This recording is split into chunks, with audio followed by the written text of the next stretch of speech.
अगं तुला तर पुण्यात दिलं होतं ना ग?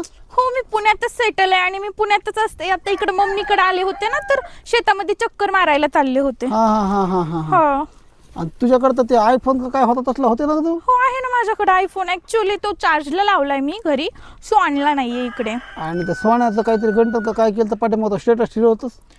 हो, ते माझंच आहे. तुम्हाला वाटेल कुणा शेजारच्या पाजारच्या तर घालून स्टेटस ठेवला असेल. ते माझंच आहे स्वतःचं. माझ्या नवऱ्याने मला 4 तोळ्याचं गंटण केले.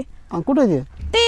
ते इकडं कसं ना, खेडेगावामध्ये चोरं वगैरे असतात ना, सो मी तिकडे माझ्या सासूजवळ ठेवून आले इकडं. आणि हातातल्या बांगड्या बिंगड्या? हो, मला सोन्याच्या बांगड्या आहेत. माझ्या नवऱ्याने केलेत ना, सोन्याचे कडे केले ते हा प्युअर सोन्याचे नसतात का हा. ते पण तिकडेच ठेवून आले ना. हा, हा. ऍक्च्युली माझी गाडी कुठे आहे यार? माझ्या नवऱ्याने मला गिफ्ट केलेली BMW. मी कुठून परदेशात नाही आलो, मला सगळं माहिती. तुझ्या नवऱ्याचा इडली वडा सांबरचा गाडा आहे. छत्रपती